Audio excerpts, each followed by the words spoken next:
Patty पुत्तर movie review channel में आपका स्वागत है। पंजाब का पुत्तर जो देगा आपके सवालों का उत्तर। स्टोलन 2025 उन फिल्मों में से है जो आपको झकझोर देती है। यह फिल्म आपको न सिर्फ डराती है बल्कि आपके दिल और दिमाग में कई सवाल भी छोड़ जाती है। इसकी कहानी इतनी सच्ची और कड़वी है कि आप खुद को उसमें खोया हुआ महसूस करते हैं। राजस्थान के एक सुनसान रेलवे स्टेशन पर रात के सन्नाटे में एक मां की चीख गूंजती है। उसका बच्चा चोरी हो गया है। स्टेशन की वीरानी, ठंडी हवा और दूर से आती ट्रेन की आवाज सब मिलकर माहौल को और भी डरावना बना देते हैं। इसी एक घटना से दो भाइयों गौतम अभिषेक बनर्जी और रमन शुभम वर्धन की जिंदगी उलट पुलट हो जाती है। दोनों भाई अपने अपने तरीके से सच का सामना करने की कोशिश करते हैं, लेकिन हालात उनके काबू से बाहर हो जाते हैं। यह कोई टिपिकल बॉलीवुड फिल्म नहीं है जहां हीरो आकर सब ठीक कर देता है। यहां कोई चमक धमक नहीं, कोई सुपर हीरो नहीं, सिर्फ आम लोग हैं जिनकी परेशानियां और डर असली हैं। यहां सब कुछ असली और कड्डिवा है। हर किरदार की आंखों में डर, बेचैनी और उम्मीद की झलक साफ दिखती है। फिल्म का सबसे बड़ा प्लस पॉइंट है इसकी कहानी। यह सिर्फ एक बच्चे के गायब होने की कहानी नहीं, बल्कि अमीर गरीब के फर्क और समाज की सच्चाई को सामने लाती है। स्टेशन पर बैठे लोग, उनकी अलग अलग दुनिया और उनके बीच की दूरी, सब कुछ बहुत गहराई से दिखाया गया है। झुंपा महातो मियां मेल्जर की बेबसी, दो भाइयों की फंसी हुई हालत और सिस्टम की बेरुखी, यह सब मिलकर आपको सोचने पर मजबूर कर देते हैं कि इंसाफ किसके लिए है। पुलिस की लापरवाही और समाज की चुप्पी दोनों ही कहानी को और भी असरदार बनाते हैं। फिल्म का माहौल इतना असली है कि आप खुद को उस स्टेशन पर महसूस करते हैं। हर सीन में डर, बेचैनी और उम्मीद का मिला जुला एहसास है जो आपको कहानी के साथ बांधे रखता है। स्टोलन डराती भी है, सवाल भी उठाती है और आपको एक ऐसी रात की कहानी देती है जिसे आप जल्दी नहीं भूलेंगे। यह फिल्म आपको सोचने पर मजबूर कर देती है कि असली हीरो कौन है और क्या हर कहानी का अंत सुखद होता है। कहानी शुरू होती है राजस्थान के एक वीरान रेलवे स्टेशन से, जहां रात की खामोशी में सिर्फ रेल की पटरी की आवाज गूंजती है। दूर दूर तक कोई नहीं, बस एक हल्की सी उम्मीद की किरण। इसी वीराने में गौतम अपने छोटे भाई रमन को लेने आया है। दोनों की मुलाकात में एक अजीब सी बेचैनी है, जैसे कोई अनहोनी होने वाली हो। तभी रात के सन्नाटे को चीरती हुई झुंपा की चीख सुनाई देती है। उसका बच्चा अचानक गायब हो गया है। उसकी चीखें सुनकर स्टेशन पर मौजूद लोग भी घबरा जाते हैं। झुंपा मदद के लिए पुलिस के पास जाती है, लेकिन पुलिस उसकी बात को गंभीरता से नहीं लेती। उनके लिए यह बस एक और मामूली शिकायत है। लेकिन जैसे ही पुलिस को पता चलता है कि दो अमीर भाई इस घटना के गवाह हैं, उनका रवैया एकदम बदल जाता है। अब मामला उनके लिए अहम हो जाता है। पुलिस की नजरें अब रमन पर भी टिक जाती हैं और शक की सुई उसकी तरफ घूमने लगती है।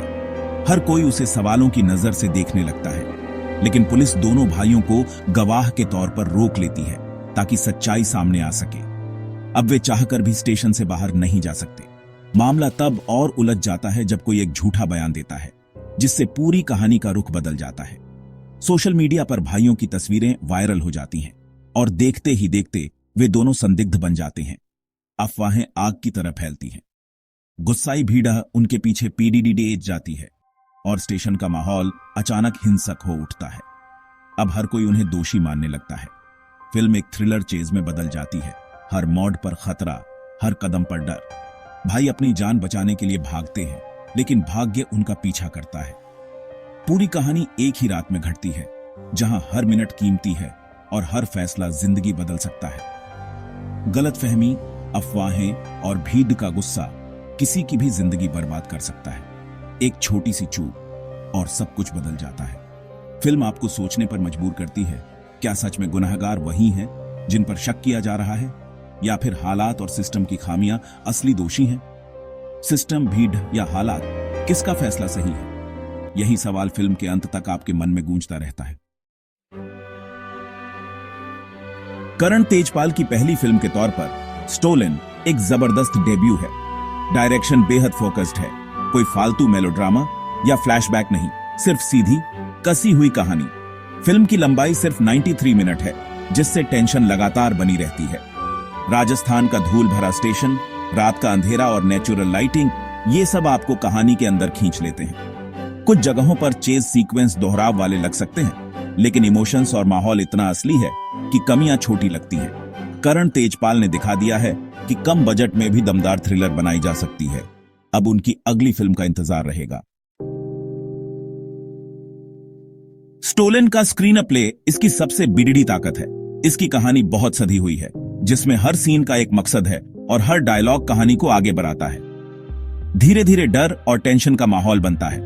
फिल्म की शुरुआत से ही एक बेचैनी सी महसूस होती है जो आपको स्क्रीन से बांधे रखती है। कहानी में कोई फालतू गाना या सब प्लॉट नहीं, न ही कोई अनावश्यक ड्रामा। सब कुछ बहुत सटीक और जरूरी लगता है। सिर्फ एक रात और कुछ किरदार, यही सीमित दायरा फिल्म को और भी टाइट बनाता है। इससे फोकस बना रहता है। दर्शक हर पल किरदारों के साथ जुड्डा महसूस करता है। अमीर गरीब का फर्क, सिस्टम की लापरवाही और भीड़ का न्याय, ये सब मुद्दे कहानी में बखूबी पिरोए गए हैं, जिससे फिल्म सिर्फ एक थ्रिलर नहीं बल्कि समाज का आईना भी बन जाती है। ये सब मुद्दे कहानी में बखूबी पिरोए गए हैं। हर सीन में आपको समाज की सच्चाई झलकती है। कुछ किरदार जैसे पुलिस वाले थोड़े और गहरे हो सकते थे, जिससे उनकी जद्दोजहद और मजबूरी और भी असरदार लगती।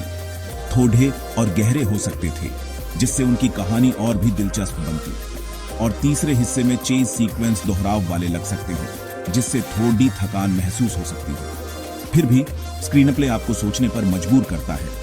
हर मोड पर आप खुद से सवाल पूछते हैं, क्या होता अगर हालात उल्टे होते? क्या हम भी वही फैसले लेते? यह फिल्म सिर्फ मनोरंजन नहीं, एक अनुभव है जो आपको सोचने पर मजबूर करता है और आपके दिल में सवाल छोड़े जाता है। कच्ची, ईमानदार और आज के समय में बेहद जरूरी स्टोलन की कहानी आपको झकझोर देती है और लंबे समय तक याद रहती है। स्टोलन की कास्ट ने कहानी को जिंदा कर दिया है। अभिषेक बनर्जी ने गौतम के किरदार में डर, घबराहट और बेबसी को बखूबी दिखाया है। यह उनके करियर के बेहतरीन परफॉर्मेंस में से एक है। मिया मेल्जर असली हीरो हैं। मां के दर्द और हिम्मत को उन्होंने बेहद सच्चाई से निभाया है। उनकी आंखों में जो दर्द है वो आपको अंदर तक छू जाता है। शुभम वर्धन रमन ने भी बहुत नेचुरल एक्टिंग की है। दोनों भाइयों की केमिस्ट्री असली लगती है। सपोर्टिंग कास्ट, खासकर पुलिस वाले, भी अपने किरदारों में फिट हैं। कुल मिलाकर एक्टिंग इतनी दमदार है कि किरदार असली लगने लगते हैं। यही फिल्म की सबसे बड़ी ताकत है। स्टोलन का कैमरा वर्क और माहौल फिल्म को खास बनाते हैं। नेचुरल लाइटिंग, रात के अंधेरे का इस्तेमाल और किरदारों के करीब कैमरा, ये सब आपको कहानी के बीच में ले आते हैं। बैकग्राउंड म्यूजिक बहुत कम है। ज्यादातर सीन में सिर्फ स्टेशन की आवाजें या खामोशी, इससे टेंशन और BAH जाती है। प्रोडक्शन स्टाइल एकदम सादा है। कोई बड़ी ढेर सेट या ग्लैमर नहीं, सब कुछ रियल और साधारण। यह सादगी फिल्म को डॉक्यूमेंट्री जैसा फील देती है, जिससे कहानी और असरदार हो जाती है। तकनीकी टीम ने डायरेक्टर के विजन को बखूबी पर्दे पर उतारा है। फिल्म खत्म होने के बाद भी उसका माहौल आपके साथ रहता है। सवाल यह है, क्या आपको स्टोलन देखनी चाहिए? अगर आप हल्की फुल्की फिल्म के मूड में हैं तो शायद नहीं, लेकिन अगर आप गंभीर, सोचने पर मजबूर करने वाली सोशल थ्रिलर देखना चाहते हैं तो यह फिल्म आपके लिए है। इसकी सबसे बड़ी ताकत है तनावपूर्ण कहानी, रियल माहौल और दमदार एक्टिंग। कुछ कमियां हैं पुलिस के किरदार और चेज सीक्वेंस में दोहराव, लेकिन फिल्म आपको बेचैन और सोचने पर मजबूर कर देती है। IMDb पर इसे 10 में से 7.5 रेटिंग मिली है। मैं इसे 5 में से 4 स्टार देता हूं। स्टोलन एक ईमानदार और साहसी प्रयास है। यह भारतीय सिनेमा में बन रही नई फिल्मों का बेहतरीन उदाहरण है। Amazon प्राइम पर उपलब्ध है। अगर कुछ अलग और यादगार देखना है तो स्टोलन को जरूर आजमाएं।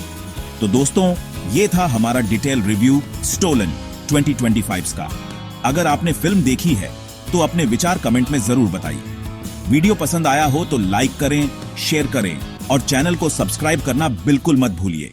मिलते हैं अगली रिव्यू में।